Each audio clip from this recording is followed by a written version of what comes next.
एक गगनचुंबी इमारत के दूसरे माले पर एक लड़की की लाश बेदर्दी से लटकी हुई है। लाश की हालत ऐसी कि उस पर कोई कपड़े तक नहीं है। जो लड़की की लाश है उस पर सिर्फ इनर वेयर्स ही हैं। अब नीचे खड़े लोगों ने जब इस लाश को देखा तो हर कोई हैरान परेशान रह गया। हर किसी के रोंगटे खड़े हो गए। जब जांच पड़ताल की गई तो पता लगा ये लाश है अर्पिता तिवारी की। अर्पिता तिवारी कौन? श्वेता तिवारी की कज़न है और उनकी दूर की बहन है। अब इस मामले में पुलिस को बुलाया गया।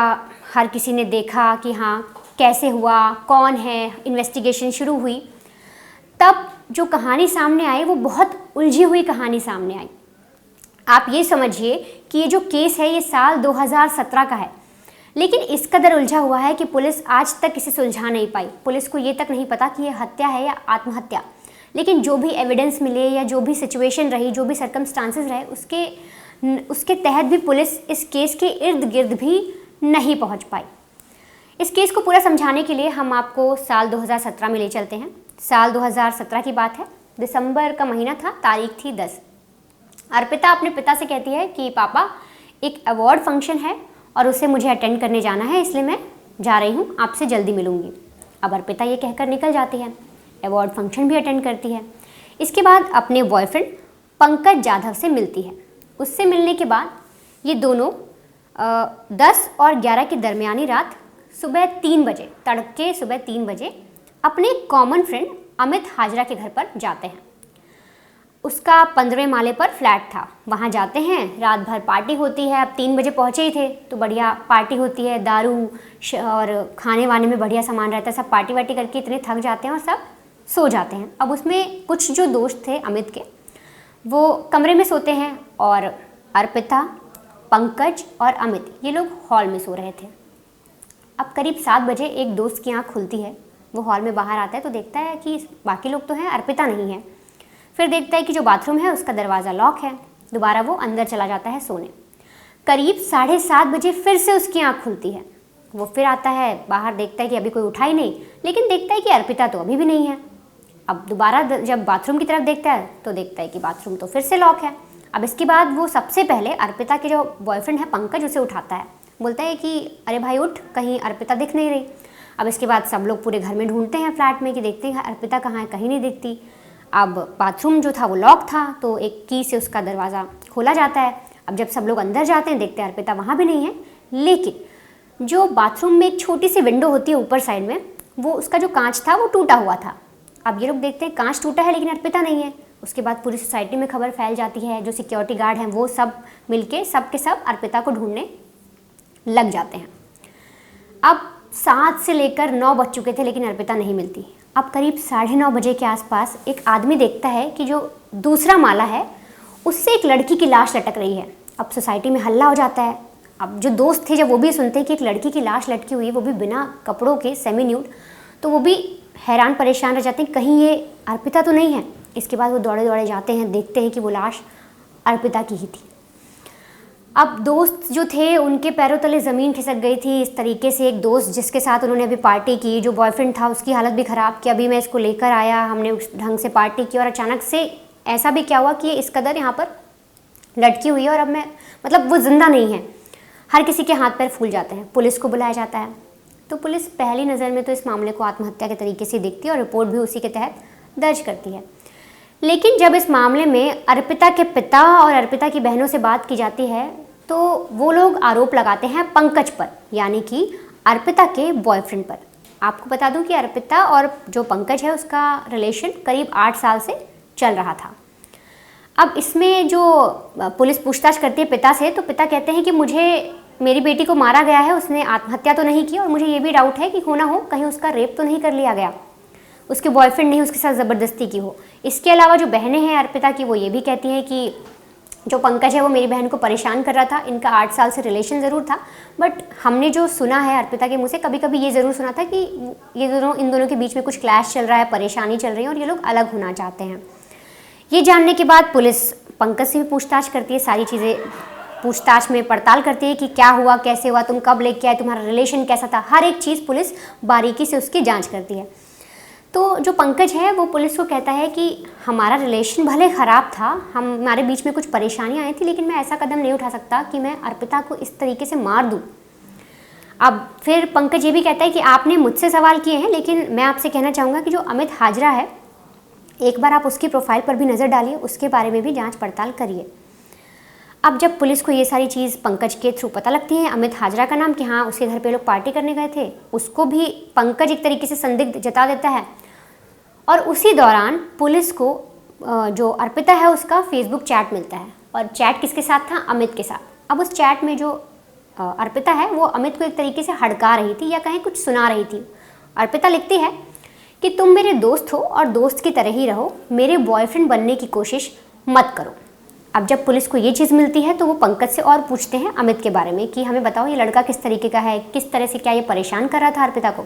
तो पंकज कहता है कि हाँ, लगातार जब इसे पता लगा कि हम दोनों के बीच में, मतलब मेरे और अर्पिता के बीच में कुछ दिक्कतें चल रही हैं, हम ब्रेकअप कर सकते हैं, तो उसने ये कहा कि वो कोशिश करने लगा अर्पिता के पास आने की। और कई बार मैंने अर्पिता से ये भी कहा कि अगर तुमसे हैंडल नहीं होता तो मैं अमित को समझाऊं, लेकिन अर्पिता ने मुझसे कहा था कि ये मैं उसे संभाल लूँगी। अब पुलिस को एक सिनेरियो क्लियर हो गया था कि अमित किस तरीके से अर्पिता को परेशान कर रहा था, और कुछ ना कुछ लिंक ज़रूर है। इसके बाद पुलिस अमित के पास जाती है, पूछताछ करती है, तो अमित कुछ क्लियर नहीं बताता, थोड़ी आनाकानी ज़रूर करता है। पुलिस को कई बार वो बयान बदलता है कि वो लोग मेरे इस घर पे इस टाइम पर आए, इस टाइम पे गए, अर्पिता तो इस तरह से थी, बहुत नशे में थी, मैंने उसे सहारा दिया, ये सब चीज़ें। इसके अलावा पंकज पुलिस से ये भी कह देता है, जो अर्पिता का बॉयफ्रेंड था, कि जब अर्पिता उस वक्त बहुत नशे में थी, जब हमने पार्टी वार्टी कर ली घर वहाँ पर अमित के घर पर फ्लैट पर, बहुत उसने नशा कर लिया था, हम सब ने ड्रिंक कर रखी थी, तो जो अमित है वो अर्पिता के पास जाने की कोशिश कर रहा था कुछ ज़्यादा ही, तो मैंने उसको साइड में करके सोफे पर भी बिठा दिया था। इसके अलावा पंकज ये भी बताता है कि उस रात जो अमित है वो बार बार अर्पिता को फोर्स कर रहा था कि वो अपने कपड़े बदल ले, वो नाइट सूट पहन ले, बल्कि अर्पिता ने जो पार्टी ड्रेस पहनी हुई थी वो वही पहनकर सो रही थी और उसी में कंफर्टेबल थी। अब पुलिस ने सारे डॉट्स मिलाए, इसके बाद अमित से पूछताछ की तो अमित आनाकानी करने लगा, कुछ सवाल उसने इधर उधर घुमाए भी। इसके बाद पुलिस ने इस पूरे केस में पॉलीग्राफ टेस्ट करवाया। जब हर किसी का टेस्ट हुआ तो उसमें सिर्फ अमित है जिसके जो बयान है वो बदले हुए नजर आए। जब वो सामान्य था, नॉर्मल था, उसने तब कुछ और बातें कहीं, और जब पॉलीग्राफ टेस्ट हुआ उसमें उसने जो बातें कहीं पुलिस को, जो सवालों के जवाब दिए, वो बेहद अलग थे। अब इसके बाद पुलिस का माथा ठनका और उसके खिलाफ पुलिस ने हत्या के मामले में एक रिपोर्ट दर्ज की। पेरेंट्स से भी इस बारे में बात की। पेरेंट्स ने भी कहा कि हमें शक है कि अमित के साथ कुछ लोग और इंक्लूड होंगे, अकेले अमित ने ये चीज़ नहीं की। तो पुलिस ने अमित को अरेस्ट किया। इसके अलावा पुलिस ने जो नेबर थे उनसे बातचीत की, तो वहाँ पर एक आंटी थी फ्लैट में, उन्होंने बताया कि उन्होंने 7 साढ़े 7 के आसपास कुछ बड़ी सी चीज़ गिरने की आवाज़ सुनी। अब जब रिपोर्ट आई इसकी अर्पिता की मौत कब हुई, तो वो भी इसी के आसपास आई। तो पुलिस को ये तो क्लियर हो गया था कि 7 से साढ़े 7 के बीच में ही जो है अर्पिता की मौत हुई है। अब वो खुद हुई है, उसने सुसाइड किया या मर्डर हुआ, ये पुलिस को क्लियर नहीं था। अमित के थ्रू भी ये चीज़ें पता लगी कि पार्टी हुई, ये सब चीज़ हुई। अमित का पॉलीग्राफ टेस्ट भी वो बार बार आनाकानी कर रहा था, तो अमित को अरेस्ट भी कर लिया गया। उधर पोस्टमार्टम रिपोर्ट में जब डॉक्टर ने रिपोर्ट सौंपी तो उसमें डॉक्टर ने बताया कि जो अर्पिता है उसकी मौत इंटरनल इंजरीज से हुई है। अब इंटरनल इंजरीज में जो डॉक्टर है उनका कहना है कि उसके साथ रेप नहीं हुआ, लेकिन अब ये 15 माले से अगर 15वीं मंजिल से कोई नीचे या तो कूदे या फिर उसे फेंका जाए, दोनों में ही इंटरनल जो इंजरीज हैं वो तो होंगी ही, और इसी वजह से मौत हुई है। तो डॉक्टर भी कुछ क्लियर कह नहीं पाए। लेकिन अब इस मामले में पुलिस ने फिर से कोशिश की कि हर एक दोबारा से जांच की जाए, हर एक एंगल को मतलब निकाला जाए, पंकज से लेकर, अमित से लेकर, उसकी बहनों से लेकर, लेकिन पुलिस के हाथ कुछ भी नहीं लगा। पूरा का पूरा केस ऐसा ही रह गया। 2017 का केस है, आज 22 हो गया। इसके बाद जो अमित है उसे बेल भी मिल गई, वो बेल पर बाहर भी है, लेकिन अब तक इस पूरे केस की कोई चीज़ क्लियर नहीं है। ये अब तक की सबसे बड़ी मिस्ट्री बनी हुई है कि आखिर अर्पिता के साथ क्यों हुआ था। आप खुद सोचिए, अगर ये सुसाइड है, अगर हम इसे एक सुसाइड मानकर चलें, तो वो लड़की अनड्रेस क्यों थी? सबसे पहला सवाल। उसके जो शरीर पर कपड़े क्यों नहीं थे?